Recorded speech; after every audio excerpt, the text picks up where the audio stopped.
Es cierto, la ciudad de Huejotzingo, en Puebla, ha pasado de ser una comunidad agrícola a ser reconocida como un centro industrial. Me acabo de enterar por el noticiero que la UNESCO le dio un reconocimiento en octubre pasado junto con otras 9 ciudades del mundo. Entonces así quedamos. Hoy nos vamos a concentrar en el crecimiento de las ciudades y por la tarde enviaremos las notas. ¿Qué tal? ¿Cómo están?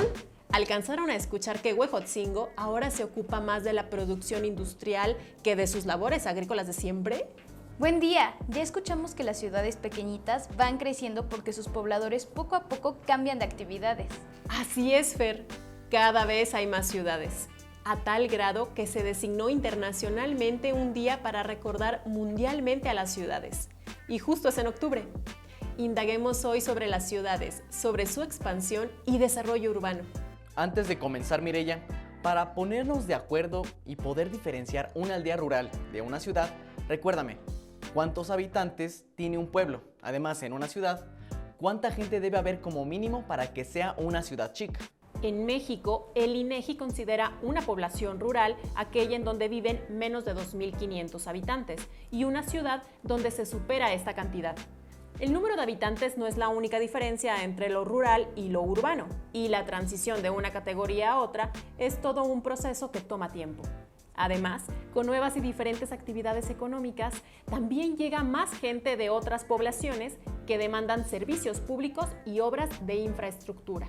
Pero Mireya, otra pregunta, ¿exactamente qué son los servicios públicos y a qué obras de infraestructura te refieres? Buena pregunta, Fer. La infraestructura y los servicios básicos de una ciudad incluyen suministro de electricidad y agua potable, por medio de tuberías y drenaje, pavimento y caminos, transporte público. Y en cuanto a servicios públicos básicos, están la atención de la salud, poner más escuelas y llevar maestros, la recolección de basura y seguridad pública, entre otros. Ahora que van a navegar en redes informáticas, reflexionen sobre las palabras clave del tema. Así que manos a la obra. Los veo al rato. ¿Va? Oye, Alfredo, de entrada, como nos dijo Mireya, debemos comenzar por definir las palabras clave del tema. Déjame pensar. A ver, las palabras clave entonces son... Ya. Urbanización, infraestructura y servicios básicos, crecimiento demográfico. Todas estas frases clave se integran a problemas del crecimiento urbano. Comencemos con el principio. Aunque ya sepamos qué significa una ciudad, veamos qué dice el diccionario. Es un conjunto de edificios y calles, regidos por una administración, cuya población se dedica por lo común a actividades no agrícolas. Claro, entonces en una ciudad se agrupa una alta densidad de población que trabaja, ya sea en fábricas e industrias o en el comercio o los servicios, es decir, en los sectores llamados secundario y terciario, porque según recuerdo, el sector primario es el trabajo agrícola que resuelve lo primordial, que son los alimentos. Así es, Fer. Pero el sector primario no solamente agrupa la agricultura, también incluye la ganadería o la minería. Aparte, el sector secundario se encarga de la transformación de las materias primas y el sector terciario ofrece servicios como el caso del turismo, los servicios financieros, del entretenimiento, los servicios turísticos, los restaurantes, por mencionar solo algunos. A medida que hay crecimiento urbano, hay mayor actividad económica. Crecimiento supone expansión, movimiento industrial, flujo de información, multiculturalismo, movimiento de gente, ciudad, evolución de las ciudades. Órale, Alfredo, ya me fui a viajar en el tiempo.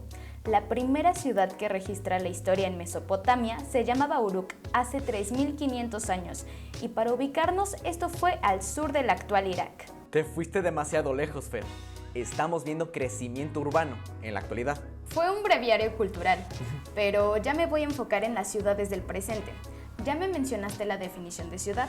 Ahora quiero buscar información sobre nuestro contexto social, o sea, la capital de nuestro país, que es la Ciudad de México, porque siempre me ha llamado la atención la gran cantidad de gente que vive en un espacio tan reducido. ¿Cuántos habitantes tendrá la Ciudad de México? Lo único que recuerdo es que es de las ciudades más pobladas del país y que justamente se abrevia como CDMX. Pero ya en términos de urbanismo, también la llaman megaciudad desde hace como 15 años. Es impresionante que en un territorio tan pequeño como el de la Ciudad de México vivan casi 10 millones de personas. Solamente lo supera en cantidad de población el Estado de México. Es decir, la Ciudad de México ocupa el lugar número 2 en cuanto a población en el país. Atrás de estas dos ciudades, las más pobladas son Ecatepec, Tijuana, Guadalajara, Puebla, Ciudad Juárez, Zapopan, León y Monterrey. Casos así de territorios muy reducidos con mucha población suceden en la isla de Japón, su capital, Tokio. Así también en la ciudad china de Hong Kong o también la ciudad de Nueva York. Otro fenómeno que encuentro relacionado con la densidad es lo que pasa con muchas ciudades muy pobladas, que se van extendiendo y conectando con ciudades vecinas de otras entidades. Y es entonces que se integran como zonas metropolitanas. Un nombre rimbombante, ¿no? A mi entender, las zonas metropolitanas son ciudades vecinas muy pobladas que se conectan con habitantes de otros municipios. Ahora me estoy dando cuenta de mi confusión cuando hace rato que buscábamos cantidades de población de la Ciudad de México, aparecían cifras distintas. Unas eran como de 9 millones, pero otras aproximadamente de 20 millones. Ya voy entendiendo. No es lo mismo buscar cuántos habitantes tiene la Ciudad de México que cuántas personas tiene la zona metropolitana del Valle de México. Por cierto, Fer, en 2005 se acuñó este nombre y sus siglas son ZMVM. O sea, la zona metropolitana del Valle de México, que está integrada por las 16 alcaldías de la Ciudad de México, más 59 municipios del Estado de México, más un municipio del Estado de Hidalgo. ¡Asombroso! Por eso las cuentas no nos daban cuando indagábamos entre pobladores de la Ciudad de México y pobladores de la zona metropolitana. Oye, Fer, pero esos 59 municipios del Estado de México, que son los municipios conurbados con la Ciudad de México, ¿son todos los que tiene la entidad del Estado de México? ¿Neta? No creo. Claro que no. El Estado de México tiene 125 municipios en total y solo 59 municipios se integran a la zona metropolitana del Valle de México. Muy bien resuelta la duda. Ya está. El número de habitantes de toda la zona metropolitana del Valle de México es de más de 20 millones, pero los habitantes de la Ciudad de México son aproximadamente la mitad, que serían casi 10 millones. ¿Y qué otras zonas metropolitanas hay en nuestro país? Están las zonas de Guadalajara y de Monterrey. La segunda en el estado de Nuevo León. Es una de las regiones más estratégicas para el país por su importancia industrial y económica. Los municipios que la conforman incluyen a Monterrey, San Pedro Garza García y Guadalupe, que tienen el ingreso per cápita más alto de esta zona metropolitana. Y en cuanto a la zona metropolitana de Guadalajara, se pelea la posición entre la segunda región urbana o la tercera más importante de México. Es el resultado del crecimiento poblacional y la fusión de Guadalajara con los municipios de Zapopan, Tlaquepaque, Tonalá, Tlajomulco de Zúñiga y El Salto, entre otros más. No es una sola entidad administrativa, pero sí comparte un consejo metropolitano. Pues creo que tenemos información interesante.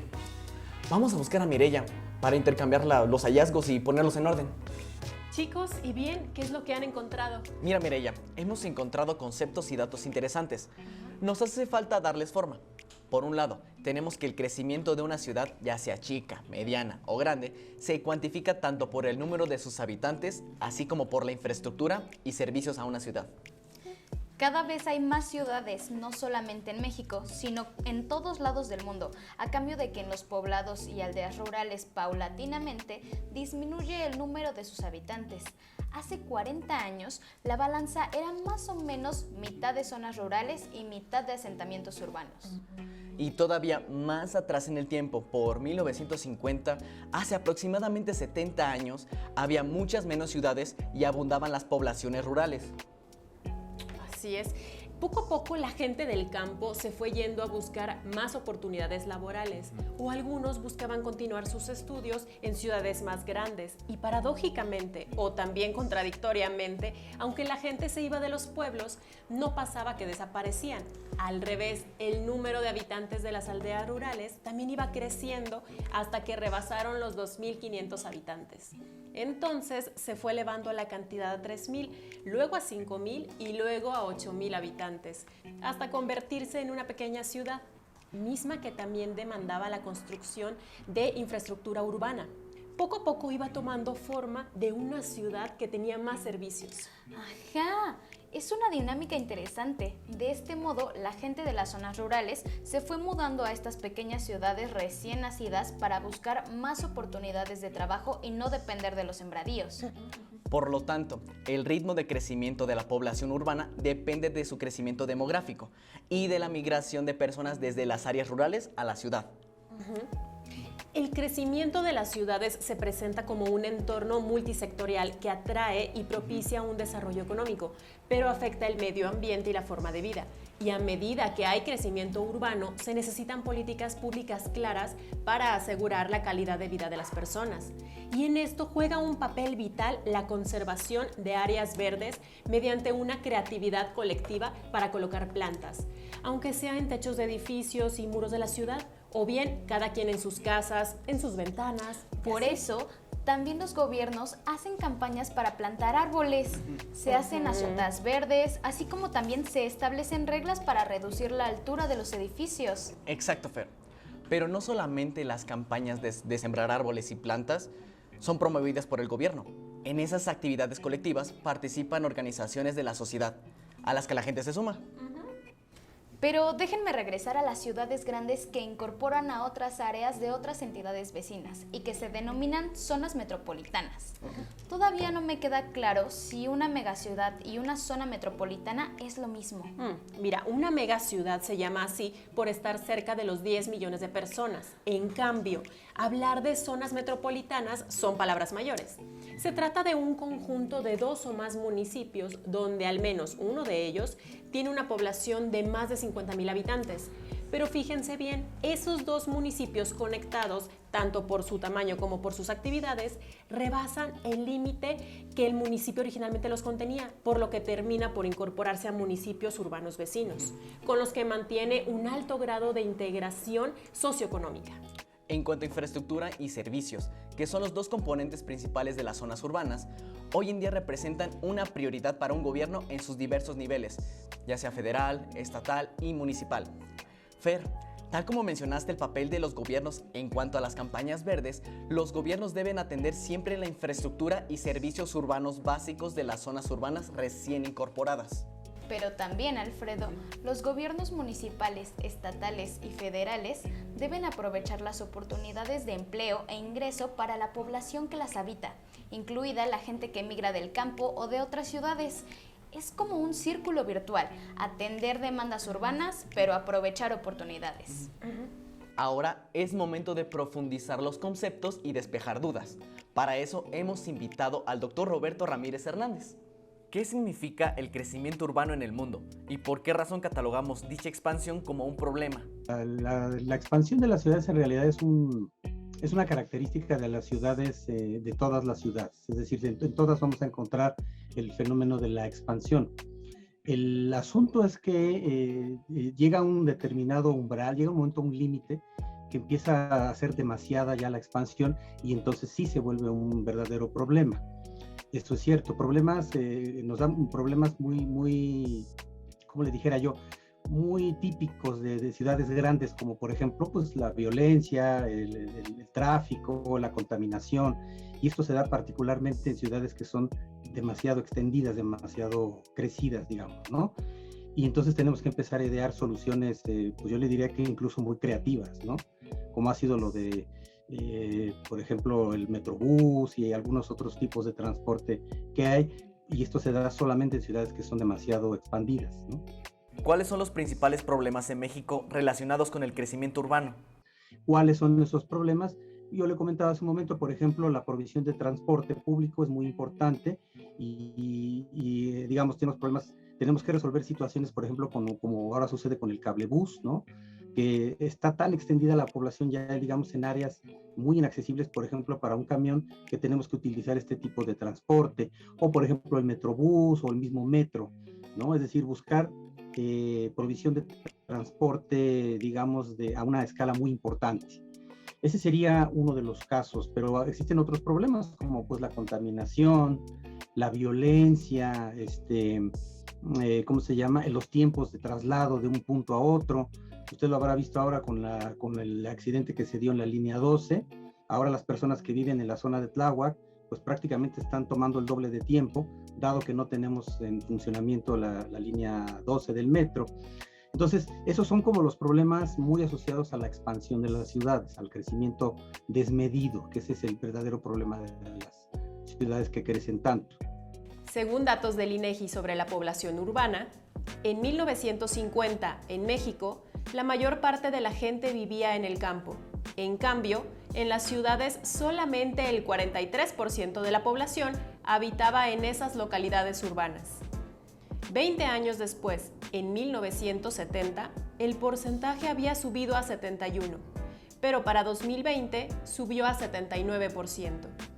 En suma, la población que habita en las ciudades creció del 43 al 79% de 1950 a la actualidad. Y en contraste, la población rural ha ido disminuyendo. Tan solo hace 70 años, en 1950, la cantidad de personas que habitaban en comunidades rurales representaba el 57% del total de la población del país. Luego, 20 años después, en 1970, el porcentaje se había reducido a un 29%. Y finalmente, ya para 2020, solo el 21% habitaba en zonas rurales. Según datos del Instituto Responsable del Censo de Población y Vivienda de México, el INEGI. Las zonas metropolitanas más pobladas del país, datos de 2020 son: número 1, Valle de México, 21.8 millones de personas. Número 2, Monterrey, 5.3 millones de personas. Número 3, Guadalajara, 5.3 millones de personas. Número 4, Puebla-Tlaxcala, 3.2 millones de personas. Número 5, Toluca, 2.4 millones de personas. Número 6, Tijuana, 2.2 millones de personas. Número 7, León, 1.9 millones de personas. Número 8, Querétaro, 1.6 millones de personas. Número 9, Juárez, 1.5 millones de personas. Y número 10, La Laguna, 1.4 millones de personas. La zona metropolitana del Valle de México es el resultado del proceso de urbanización de la Ciudad de México sobre su periferia, la cual ha absorbido pueblos, ciudades pequeñas y ámbitos rurales de otros estados, ya sea como zonas con predominio habitacional o como centros de actividad económica, conformando un conjunto de unidades político-administrativas contiguas, integradas social y culturalmente, y determinando una nueva configuración espacial, de acuerdo con el documento Hacia la Sustentabilidad de la Universidad Autónoma Metropolitana. Hablando de ciudades más pobladas del mundo, nuestra capital, la Ciudad de México, ocupa el 5º lugar entre las 10 ciudades con más habitantes. En primer lugar está la ciudad japonesa de Tokio. En segundo lugar, Delhi, en la India. En tercer lugar, la ciudad china de Shanghái. En cuarto lugar, la ciudad brasileña de Sao Paulo. Y en quinto, la Ciudad de México.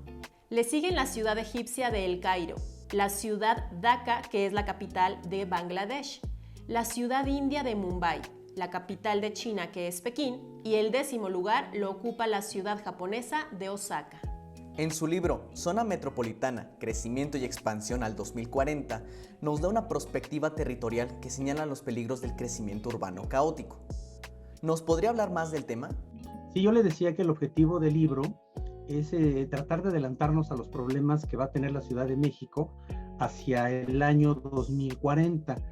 Eso es lo que realmente es el objetivo, es decir, tratar de hacer predicciones a través de matemáticas, ¿no? de modelos de matemáticas que sirven para hacer predicciones y adelantarnos y decir, por ejemplo, vamos a necesitar tanto transporte en tal lugar, o vamos a necesitar tanta agua o tanta electricidad.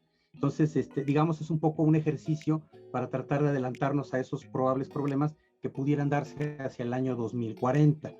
Después de escuchar el punto de vista de la academia donde trabajan los expertos, me parece importante recoger el punto de vista también de alguien que vea en la vida diaria el tema. Para ello, le voy a llamar a una arquitecta que conozco. ¿Les parece? Por supuesto. Diga. Hola, ¿eres la arquitecta Gisela? Oye, ¿te puedo quitar 2 minutos? Me llamo Fernanda, te hablo desde el periódico escolar Nuestro Tiempo Social, para preguntarte sobre el crecimiento urbano en nuestro país, específicamente de cómo se van aglutinando e interconectando las ciudades. Sí, claro, Fernanda. Ahora puedo platicar ya que justo salí del trabajo ahora. Mira, quiero partir desde las actividades productivas de los pobladores de las ciudades que van creciendo a pasos agigantados. Además, hay otros elementos que le dan un sello diferente a las zonas metropolitanas de la frontera norte por su cercanía y relación con ciudades de Estados Unidos. Si pienso en ciudades vecinas con Estados Unidos, luego me viene a la mente Tijuana en Baja California. De acuerdo, Tijuana es la sexta zona metropolitana más grande del país que conforma, junto con las ciudades de Rosarito y Tecate, la fronteriza más grande de México, con más de 2 millones de habitantes, y que se destaca por la fabricación de maquinaria y equipo. Y otra fronteriza importante es la de Ciudad Juárez en Chihuahua. Hace poco estuve ahí en Juárez, una ciudad de 1,5 millones de personas con fábricas y maquiladoras, que sigue sorprendiendo por la manera en que ha crecido los últimos 10 años. Pues te decía que Ciudad Juárez mantiene una relación económica con 2 ciudades, pero de Estados Unidos, que son El Paso en Texas y Las Cruces en Nuevo México, cuya actividad se concentra en el comercio y los servicios. Supongo que la zona metropolitana de Ciudad Juárez se complementa con las 2 ciudades estadounidenses. Se complementan, es cierto, aunque desde luego no tienen una administración común, también por su desempeño en los 3 sectores económicos y gran población. Sobresalen las zonas metropolitanas de Monterrey y de Guadalajara, con más de 5.3 millones de habitantes cada una.